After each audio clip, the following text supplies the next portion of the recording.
Senator Judge Kiko Pangilinan, thereafter Senator Judge Risa Ontiveros.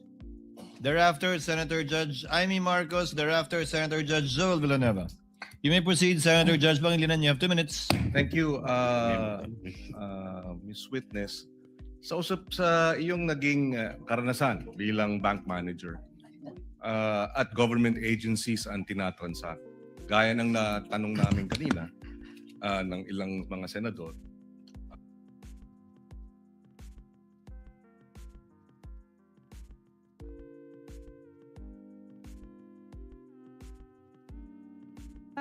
with Land Bank DepEd po, for government agencies, ano siya, unusual po ang amount ng pag-withdraw. so unusual. Yes, At sir. unusual dahil ano ang usual na masasabing transaksyon for government agencies? For DepEd, sir? Yes. For DepEd, parang nagre-range lang ng mga nasa, I'm not sure masyado, sir, pero parang mga 10, mga nasa ganoon lamang. 10 million cash. Yes, sir. Okay, so yung 37 is almost 4 times more than the usual. Yes, sir. And other government agencies, ganun din ba? 10 million o mas mababa? With Land Bank DepEd po, No, other government agencies. Yes, in Land Bank DepEd branch. With Land Bank DepEd, si DepEd lang naman po kasi ang so- aming government agency Okay. hawak. Okay. Yung 37 million, ilang years ka na sa... 34 years. So in your 34 years, was this the first time you had to deal with 37 million cash 3 times in a period of 3 quarters?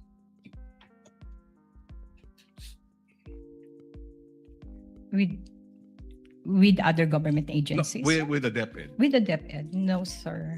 Para ngayon lang po yung time na may encashment na ganun kalaki. So this is the first time for you to experience that kind of cash Yes. transaction. Yes, Your Honor. Okay. And not in the DepEd, you were also manager in other DepEd, in other land bank branches? Yes, sir. So in other land bank branches, when you were the manager, would you say the same, that walang ganyang kalaking mga transaksyon ang ibang mga government agencies involving cash? Meron naman po. Which government agencies would this be? Your Honor, baka may violation ako ng bank secrecy law if I mention. Well, hindi siguro, pero hindi mo naman babanggitin yung amounts at yung bank account number, just the agency. And I'm not asking for a specific amount, just which agencies may have transacted in huge amounts.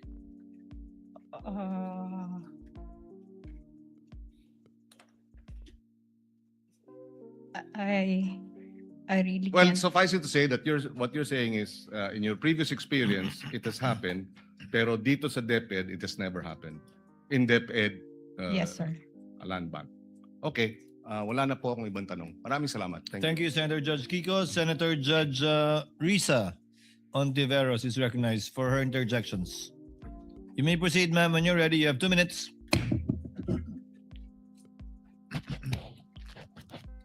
Salamat po, Mr. Presiding Officer. Madam Witness, sabi niyo nga unusual na makapag-withdraw ng 37.5 million pesos in cash sa isang araw at karaniwan ay 10 million pesos. So halos isang kaapat lang nung halagang yun. Ano po yung naisip ninyo nung winidraw nila yung ganyang kalaking halaga? Wala naman po. Wala naman. At sinabi po ba nila sa inyo kung para saan yung 37.5 million pesos in cash na iyon? No, Your Honor. Hindi rin. Okay. Nung 2023, 112.5 million pesos po ang nirelease ng inyong branch sa Department of Education na pinamunuan noon ni Vice Presidente. At binanggit nyo po kanina, 2 bag each of those 3 times ang ginamit. Naaalala nyo po ba kung ganong kalaki yung mga bag na yon? Hindi pa. Parang 2 bags pero I'm not sure. At bilang branch manager po, paano nyo sinigurado na aprobado ni Vice President Sara na secretary noon? Paano nyo siniguradong aprobado niya yung mga transaksyong iyon na ganung halaga at in cash sa bawat araw 3 beses? As approved ni BP Sara po Yes, ang paano nyo transactions. sinigurado iyon? Dumaan po kasi yan sa sa DBM. Kasi DBM, approve ng DBM po yan. Na-release po ang pondo ni BTR. Mayroon po yung advice and pirmado po ng mga authorized signatories ng DepEd. Okay. So dumaan sa DBM hanggang makarating po sa inyo yung mga cheque, ganung halaga, in cash, ini-encash nga po, and then inilalabas sa branch nyo sa tigalawang bag. Pero nananatili yung impression nyo na unusual yung ganyang kahalaking halaga na 37.5 million pesos at in cash, hindi po in checks. Unusual yung 37.5 po. So nananatiling para sa inyo, unusual yung halagang 37.5 million pesos dahil halos times 4 nung usual na sinabi nyong 10 million pesos at most. Yes. Alright. Salamat po, Madam Witness. Salamat po, Mr. Thank you, Presiding Honorable Officer. Ontiveros. Senator Judge Marcos is recognized for interjection. Thereafter, Senator Judge Villanueva. Thereafter, the Senate President. And thereafter, Senator Judge Raffy Tulfo. You may proceed when you're ready, ma'am. You have 2 minutes. Yes, just clarifying po, Ms. Camposano. You mentioned doon sa House Blue Ribbon, tinitignan ko nga yung transcript at kanina nabanggit ninyo na unusual for government agencies including yung DepEd na mag-withdraw ng malalaking halagang katulad nito. Pero doon sa Blue Ribbon, sinabi po ninyo na not only private clients but government clients go to your branch. So pinaliwanag po ninyo, tama po? Tapos, nag-testify rin kayo nung tinanong kayo ni Congresswoman Garin, is this a regular occurrence? Ang sabi po ninyo, yes ma'am. So ibig sabihin, hindi siya unusual, regular occurrence. Alin po ba? Kasi later on, sinabi din ninyo, nabasa ko lang sa transcript, not DepEd only, but with all of our clients. Anong tinutukoy po ninyo doon? Kasi nakakalito kung unusual ba ito o regular, katulad na nabanggit ninyo sa House. With all due respect, Your Honor, may I be recognized? What is the pleasure of the Honorable Chua? Your Honor, we would just like to request for the TSN so that our witness will be confronted with the TSN that is being mentioned by the Honorable Amy Marcos. If she remembers, by the way, Senator Judge Marcos, it's the Senate, it's the House Good Government Committee, Yes, it's not the Blue Ribbon Committee. This is the Good Government Committee of the House. I believe it was in November of 2024, similar to what was mentioned earlier with Ms. Constantino. In her case, I had the hard copy, page 122. On November 26 of 2024. I only have the soft copy of this one. I'm happy to show it. But yun nga, palagay ko November din to magkakasabay yung landmark nun If the witness knows and recalls, she may answer. Naalala po ba ninyo yung pagtanong ni Congresswoman Garin tungkol dito na is this a regular occurrence? At yung biglaan ninyong sagot, yes ma'am. Kung yan po yung sinasabing normal, the Opo. usual lamang po ang pag-withdraw ng malalaking amount sa branch. Yes, ang verbatim po, and is this a regular occurrence, ma'am? Ito ba ay pangkaraniwan na pangyayari itong 37.5 o iyong malalaking amount na ine-encash? Ang sagot ni Ms. Camposano sa House Good Government, yes, ma'am. So, ang sabi ni Representative Garin, so pangkaraniwan pala ito. Ayun. Oh, yes, Your Honor. Nais ninyong paliwanag po? Kasi iba ito kesa sa sinabi ninyo kanina. Ang sinasabi ko po nung sa House ay ang malalaking withdrawal po ay usual lang. Hindi siya unusual sa branch. May both private and government. Nagwi-withdraw po siya. May mga malaki pong withdrawals. So may malalaki talagang withdrawal na nagiging regular occurrence at paminsan-minsan, whether private or public, yan ang ginagawa sa branch po ninyo. Kaya nga lang, hihingi kayo ng cash allotment kasi hindi naman kayo Yes. nagtatago ng ganun Yes, Your kadami Honor. sa branch. Tama po. So Opo. regular po, not unusual. Tama po ba? Not usual, unusual siya sa Department of Education dahil during my time, yun lang po yung malaking withdrawal ni Department of Education. Yes, okay. Pero nangyayari po. Maraming salamat. Yun lang po. Thank you, Senator Judge Marcos. Senator Judge Villanueva is recognized. You may proceed, sir. When you're ready, you have 2 minutes. Thank you, Mr. President. Madam Witness, how long have you been the Land Bank DepEd branch manager?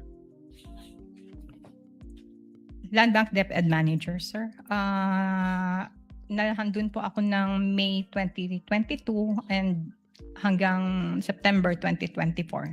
So mga 2 years, more or less. 24.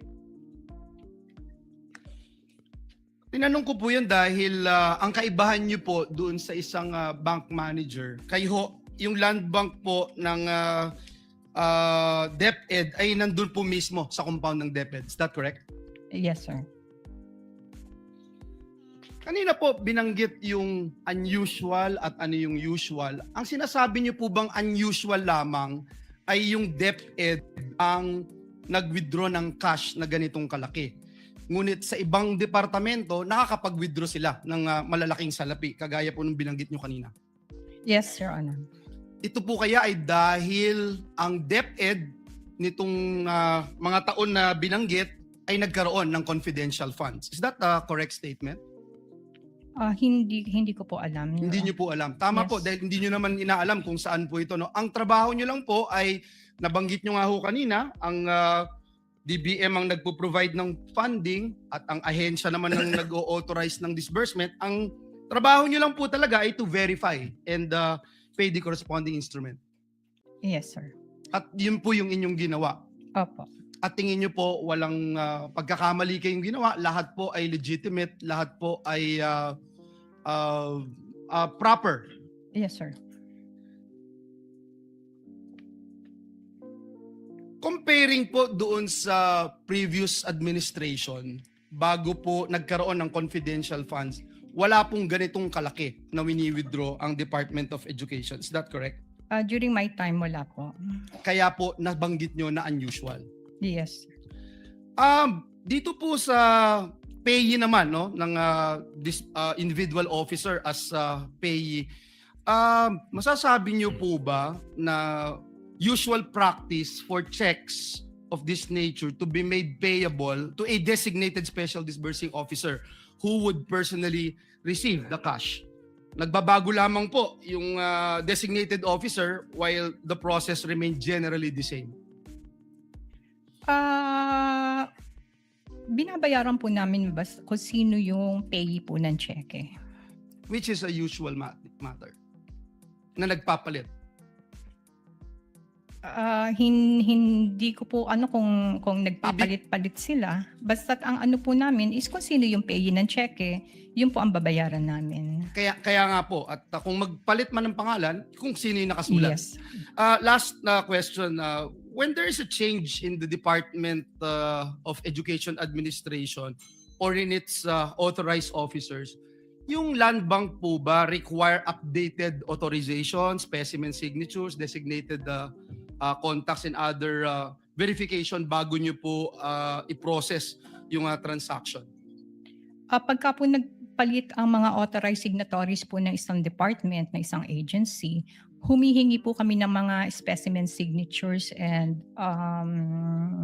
letter na sila po ang mga authorized nating signatories. At itong requirements nito na-comply bago nyo po ni-release yung salapi. Yes. Maraming salamat, Madam Witness. Thank you, Senator Judge Villanueva. Our distinguished Senate President, Senator Gatchalian. You may proceed, sir. When you're ready, you have 2 minutes.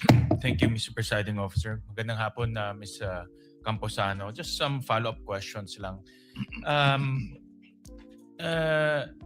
Ano po yung mga transactions, typical transactions ng DepEd sa inyong branch?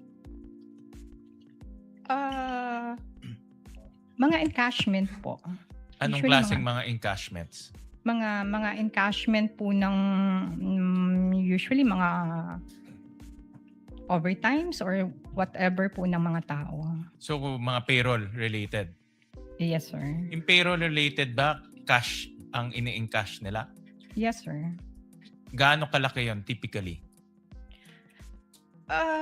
Ang DepEd po kasi ay may payroll arrangement sa amin. So, kinikredit, nagpapadala lang po silang advice para ma-credit po yung payroll ng mga tao. Pero hindi siya cash na wini-withdraw. No, sir. Credit siya.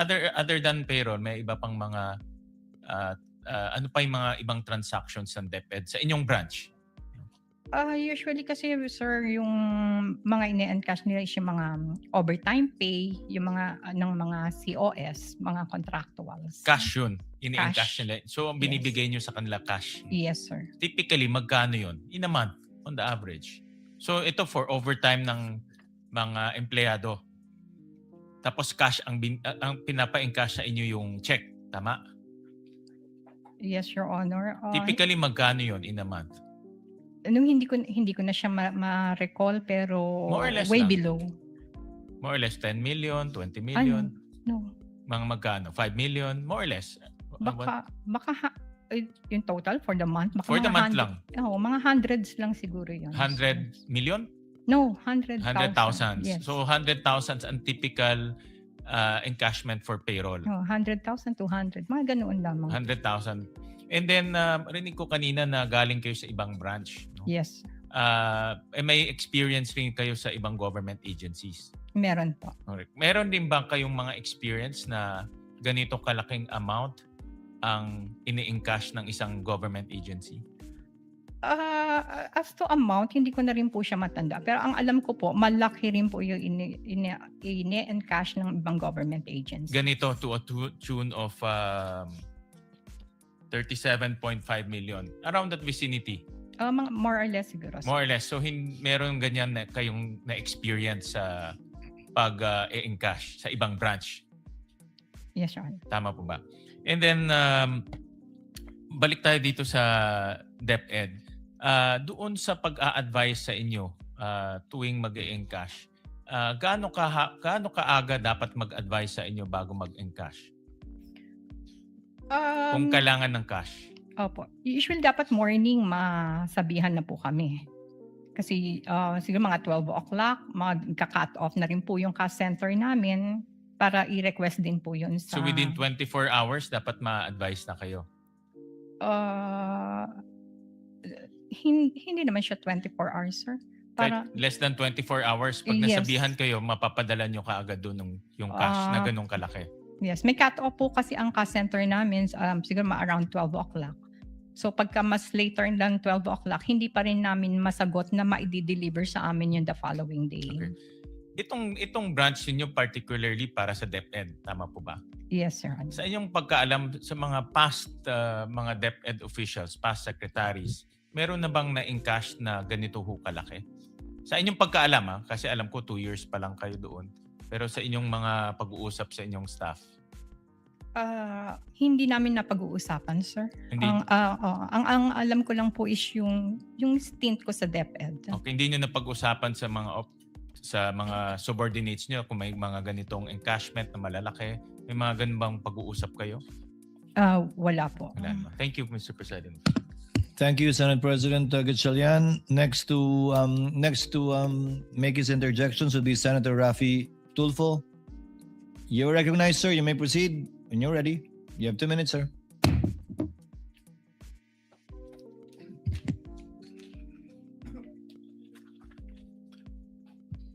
Madam Witness, ayon sa COA Circular 2015-01, pagdating sa disbursement ng confidential fund, ang authorized lang dapat talaga yung head ng agency or yung designated person ng agency na yon.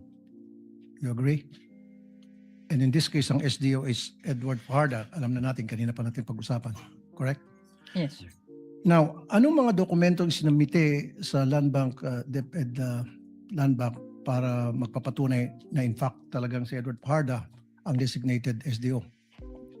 Wala po. Wala. Wala po. Ano ibig sabihin wala? So, walang dokumentong isinumite na dinedesignate si Fajarda ng head ng agency na yan para sabihin ito ang SDO. Ito yung maging katransaksyon nyo? Wala? Wala. Laway lang? Nagpunta po dun si Mr. Fajarda na siya yung payee at nag-present po siya ng identification. Of course, pero dapat meron siyang dokumento pinipresent na siya ang dinedesignate ng head ng agency na yon bilang SDO. Right? Wala po silang na-present Wala. sa amin.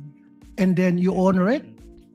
Face value? Nagpakita lang siya ng dokumento. Ako si Fajarda at ako yung designated SDO just like that. And you said, okay. Yes, sir. Wow. No. Under the COA circular, it should only be the head of that agency who happens to be the VP. Or kung ayaw ni VP, magde-designate siya ng tao na maging SDO niya at meron siyang dokumento pipirman para ini-endorse niyang SDO na yon. Who happens to be Fajarda. And you said wala. So sinabi ni Fajarda, hello, ako si Fajarda, akong designated na SDO ng DepEd, and agad-agad pininiwalaan niyo. During the first encashment, na-mention po ni Ma'am Sonia na mag-e-encash si Mr. Fajarda. Pero parang hindi naman niya na-mention na SDO. No ma'am, ang ibig sabihin dapat someone should have endorsed Fajarda as the SDO for the DepEd.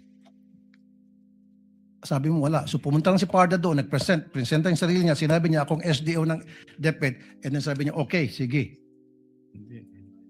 Yes, So hindi sir. kayo sumunod doon sa patakaran ng COA circular?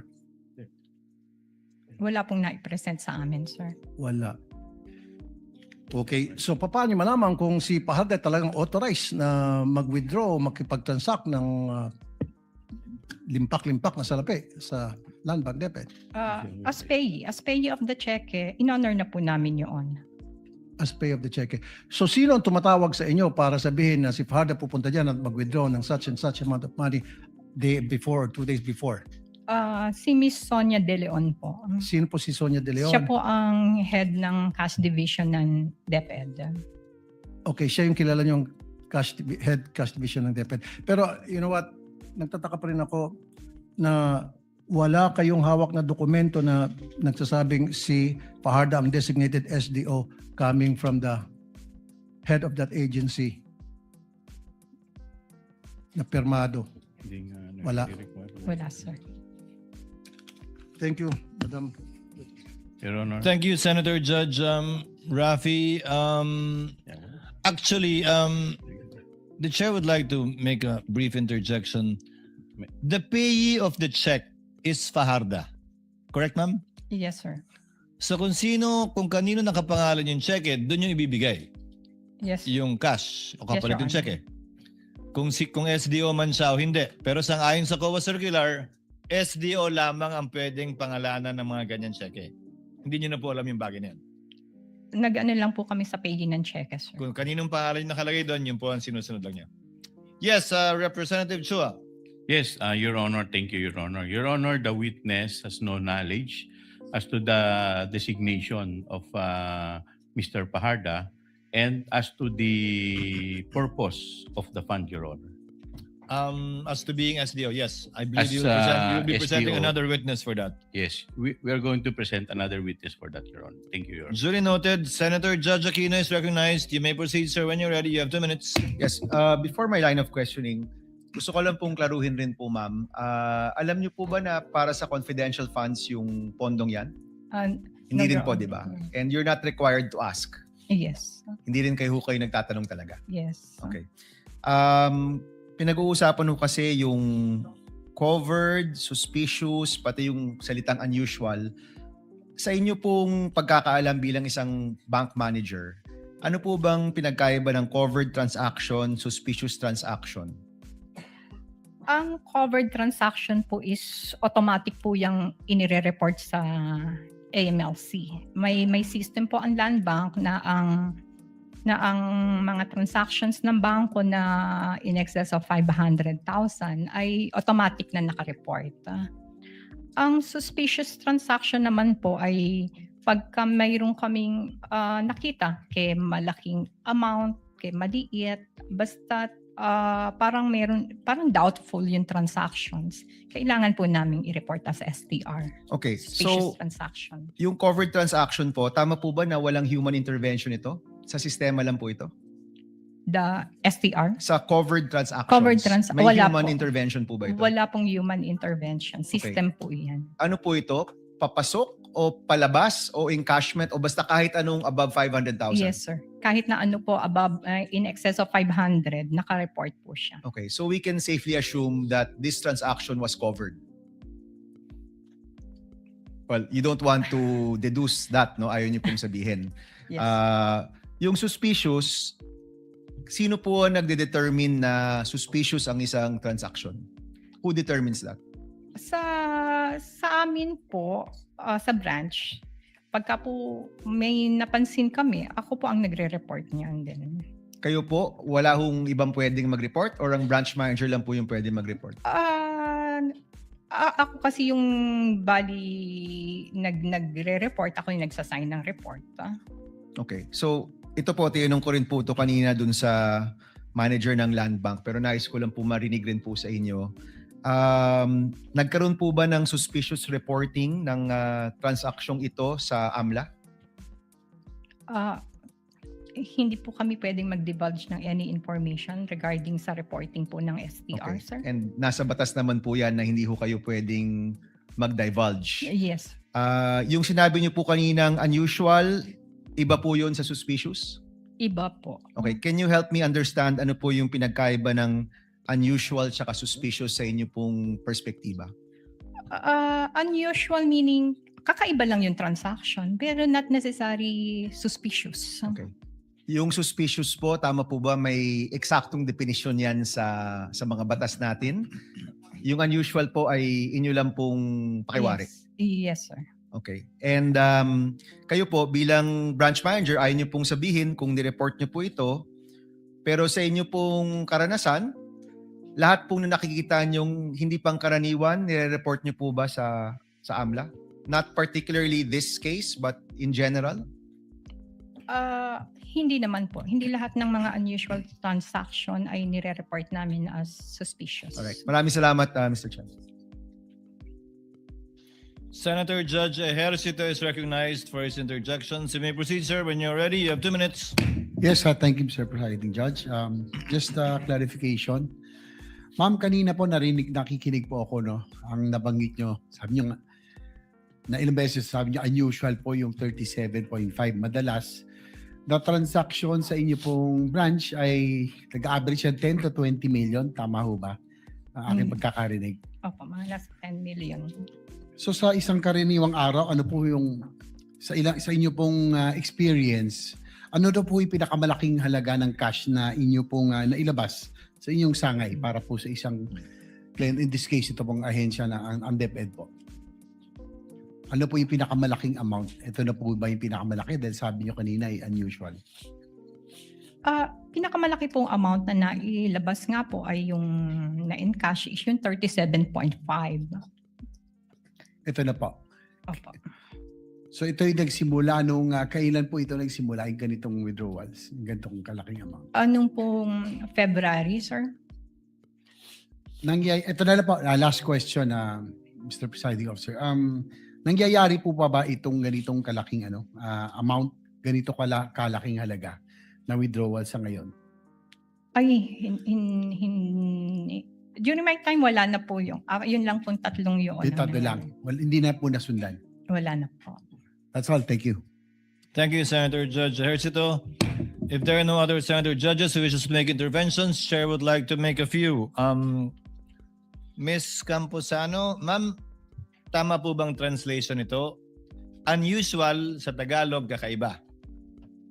Yes, Your Honor. Suspicious, tama po ba? Kaduda-duda. Yes, Your Honor.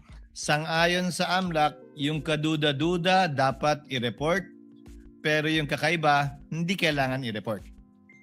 Yes, Your Honor. Tama po. Sabi niyo po kasi kanina, yung unusual hindi kailangan i-report, pero yung suspicious, kailangan i-report. Sang-ayon sa batas. Hindi ko po sinasabing suspicious to. Sinasabi ko lang, yun yung sinasabi ng batas. Yes, sir. Ang suspicious transaction po ay kailangan nating i-report as STR sa Mhm. AMLC. And yung unusual, kung unusual lang naman siya, but wala naman pong suspicious dun sa transaction, hindi po siya kailangang i-report. Isa na lang po katanungan, curious lang po ako. Sabi niyo po para pangalagaan ang kaligtasan ng inyong empleyado, hindi pwedeng ihatid ng sino mang empleyado ng bangko yung pinagbigyan ng pera, gaano man kalito, gaano kalaki, dahil kapag hawak niya na yon, kanya na yon. Tama po ba? Opo.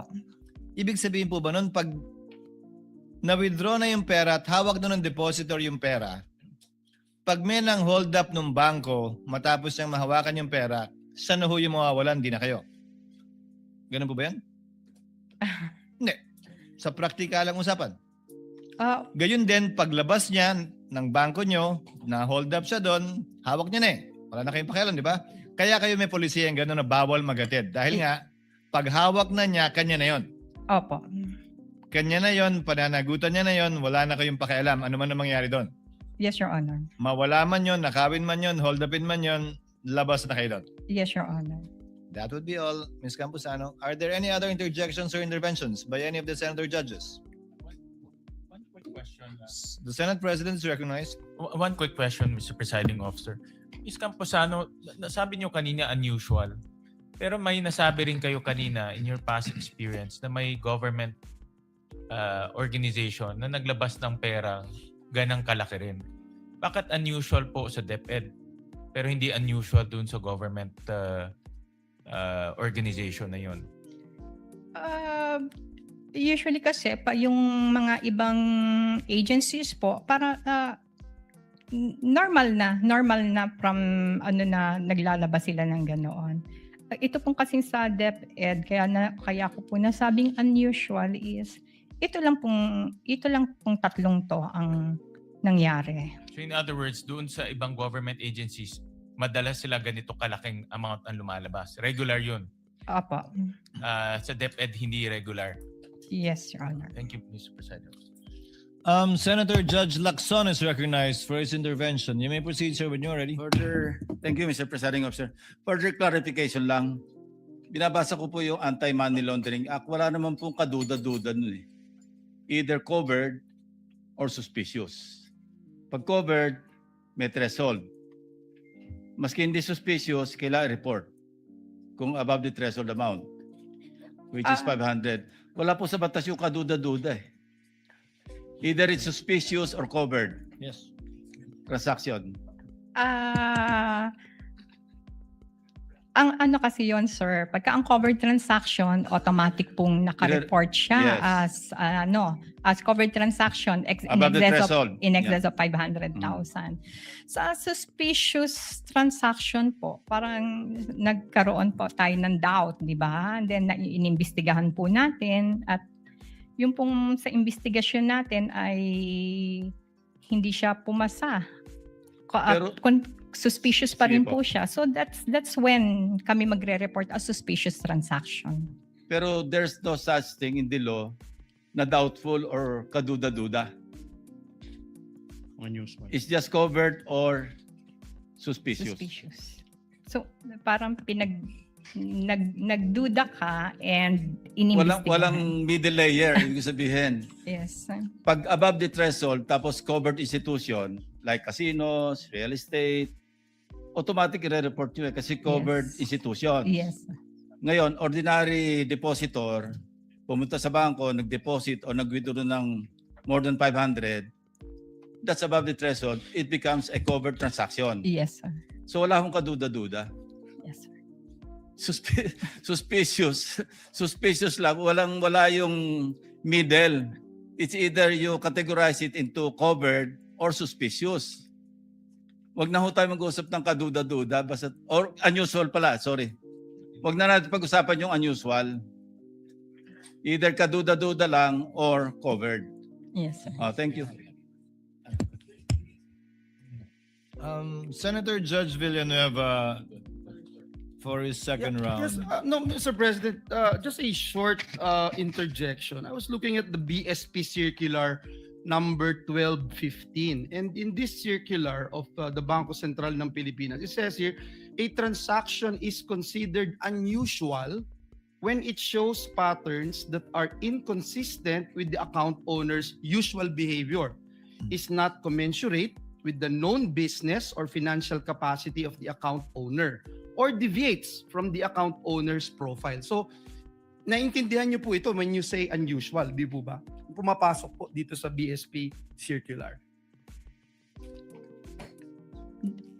Again, sir? Whenever you said that this is unusual, pumapasok po o dito sa kategoryang ito pumapasok ng BSP circular 1215 yung binabanggit po ninyo. Na, ang transaksyon ay considered unusual kung ito po ay nagpapakita ng patterns that are inconsistent with the account owner's usual behavior. So kaya po siya unusual, sir? Yun nga po, kaya tinatanong ko po kayo, Yes, whenever sir. you say this, na it's unusual, dahil pumapasok po siya sa kategoryang ito. Yes, sir. Salamat po, Ginoong Pong. Senator Judge Lacson is recognized. Medyo na-confuse lang ako kanina. I did not mean kaduda-duda, but yung unusual na sinasabi Unusual. kong wala. Yes. Thank you. Kasi yung kaduda-duda na mistook ko as unusual. So, Ako na po yung nag-translate nun. Suspicious equals kaduda-duda, unusual kakaiba. Senator Judge Lauren Legarda is recognized for her interjection. You may proceed, ma'am, when you're ready, and you have 2 minutes. Just very briefly, thank you, Mr. Presiding Officer. After hearing all the words unusual,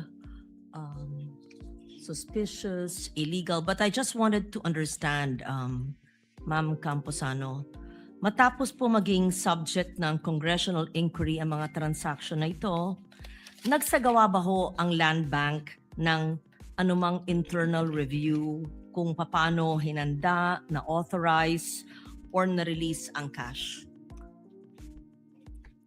Internal review po ng Land Bank? Yes, because you used words unusual, suspicious, all of that. I just wanted to know, pagkatapos po nangyari yun, was there any internal review? I just wanted to understand that. After ng Congress hearing, Your Honor? Yes, because dun po namin unang nabatid yung inyong mga statements. Yes. Hindi ko na po masagot yun, Your Honor, because I was with Land Bank DOTR na po nung time na yon. So kung ano man po yung nangyari with DepEd branch at the time after the congressional hearing, hindi ko po alam. Oh, so after the hearings, when you made these manifestations, hindi po kayo pamilyar kung nagkaroon po ng pagbabago, ng review, i-assess yung proseso dahil po sa inyong mga kaalaman. Yes, Your Linipat na Honor. po kayo. No. I was with Land Bank DOTR na during the congressional hearing. Yes. And so you were not called for any review based on your revelations. Wala po. Okay. So I had many questions. I was supposed to ask you, anong saklaw ng review, ano ang security arrangements, documentation, reporting requirements. But if you're not familiar with the review, so you will not be able to answer. So, do we assume then that the process is still the same? Kung walang binago po, ibig po bang sabihin na Land Bank considered the existing process sufficient and that the same transaction could still be handled in substantially the same manner today? Gusto ko po lang maintindihan kung unusual, usually kakausapin dapat yan o a-assess ang proseso. But if it was not, how is the process today? Paano po nagbago kung meron man? Kung sa ngayon po, ang nagbago po ang proseso niyan dahil meron na pong tayong BSP guidelines na ang amount lang po ng cash na mailalabas is up to 1 million. And then pagka more than 1 million ay kailangan na po ng necessary approvals. Yes, I'm talking about the changes, evaluation, assessment after the congressional inquiry. Did this, are you referring to a BSP guideline that was given after the congressional inquiry? I know, ma'am. Yes, that's what I'm referring to. From the time, ma'am, that you gave those statements, and if you found it unusual, and up to now, I wanted to know whether there was any internal, yes, I take note of that, internal assessments to review so that there could be changes for security arrangements. If none, and if not familiar with you, I leave it at that. Except that normally in life, when something is unusual, which is not necessarily suspicious, which is not necessarily illegal, but you assess and you make changes to improve the process. But you're saying you are not familiar with any such investigations or assessment or review. Yes, ma'am. Okay, thank you. Thank you, ma'am. Senator Judge Padilla first. Apologies, Senator Alan. Senator Judge Padilla for his interjections. Thereafter, Senator Judge Alan Cayetano. You have 2 minutes, sir. You may proceed when you're ready. Maraming salamat po. Isang mabilis lang po ito. Pagka sinabi pong unusual, hindi pangkaraniwan. Hindi po ba? Yes, sir. Kapag sinabing suspicious, ibig sabihin kahinahinala. Apa, sir. Wala po kayong nakitang kahinahinala. Hindi po ba? Wala naman po. Opo, ibig sabihin hindi po illegal. Wala naman. Ang ano lang po kasi namin is yun sa check and cash. Opo, ibig sabihin wala pong illegal. Wala po. Kayo nakita. Okay. Maraming salamat po. Sa prosecution naman po ako. Ginoong prosecutor, pangkaraniwan po ba ang confidential fund? Your Honor, yung confidential fund po, sa akin pong pagkakaalam, ito po'y binibigay sa Pangkaraniwan po ba siya na ibinibigay?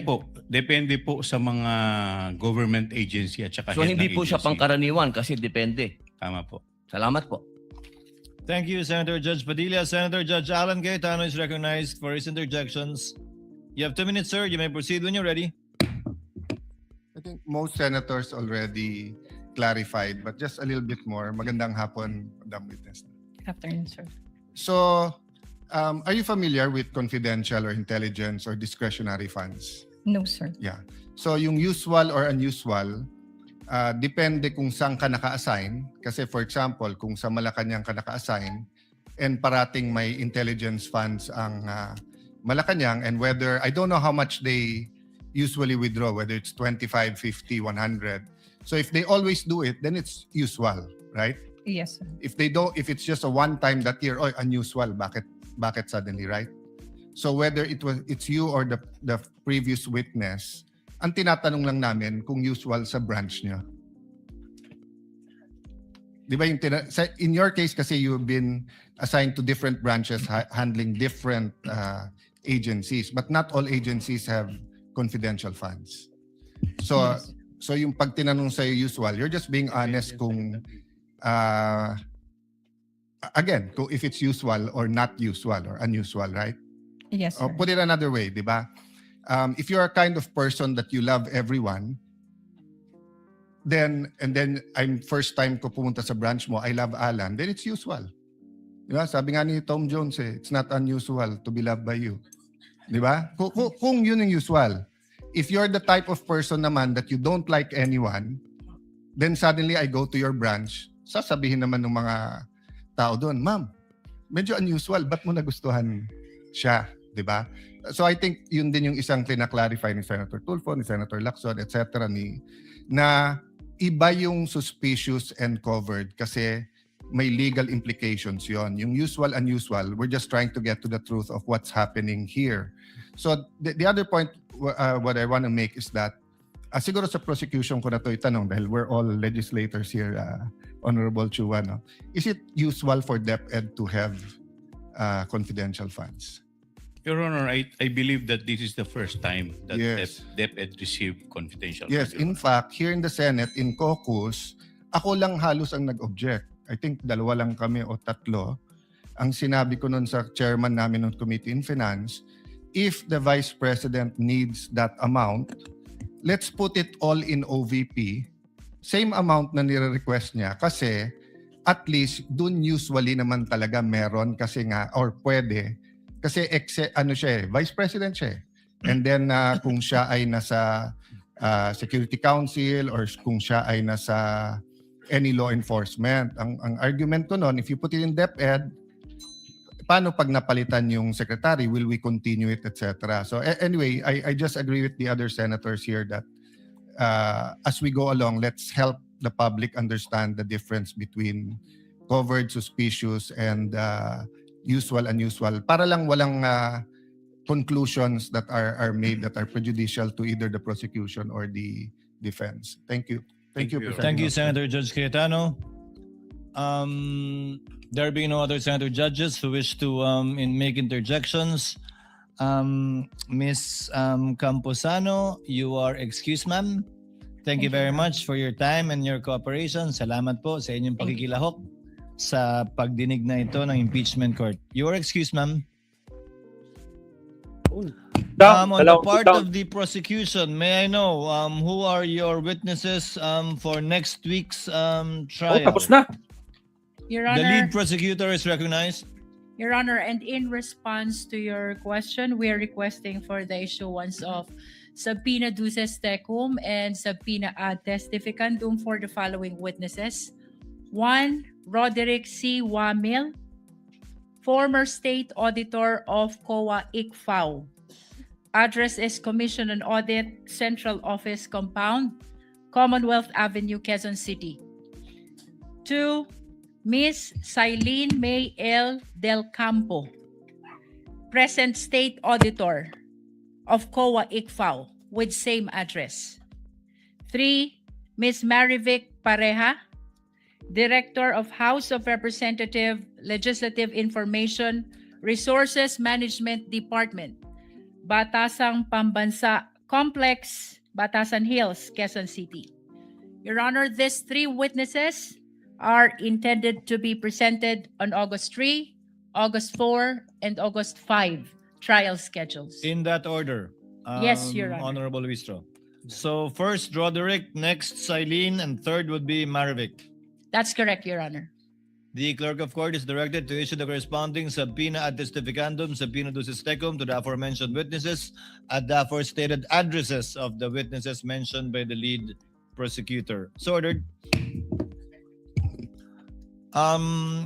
Chair would like to dispose of one other administrative matter. Last July 15, the Honorable Aquino asked a question before this court regarding the procedure. If after each article we will hear both the prosecution and the defense, and the presiding officer responded in the negative, citing as basis the precedent in the Corona impeachment trial, the only trial that actually went through the whole course, wherein the prosecution finished presentation of their evidence with respect to all of the articles of impeachment that they did not withdraw. Thereafter, the defense presented their evidence with respect to the articles of impeachment that were not withdrawn by the prosecution. Sometime last week, the presiding officer, based on some of the suggestions by some of the senator judges, called for a sidebar with the lead prosecutor and the lead counsel for respondent to throw a question at them if they're open to changing the procedure to the one suggested in open court by Senator Bam Aquino. However, subject to one condition, that both parties should be agreeable, that both parties should agree. We are in receipt of a manifestation. Actually, just a reminder to the council, to the panel for prosecutors, you filed a manifestation, not a manifestation. The manifestation dated 7/27 and the response of the respondents dated 7/28, wherein it is clear based on your written manifestations that there is no agreement between the two parties. Therefore, we shall proceed as originally ruled by the chair from the inquiry of Senator Bam Aquino. We shall finish with the presentation of the evidence in chief of the prosecutors for all the articles of impeachment that they will not withdraw. I'm saying that only because of the Corona impeachment experience we had, wherein some articles were withdrawn by the prosecution. Thereafter, we will hear the evidence in chief of the respondent for all the articles that remain, or all the articles that evidence will be presented by the prosecution. So ordered. If there are no other matters, Senator Judge Zubiri is recognized. Meron pa.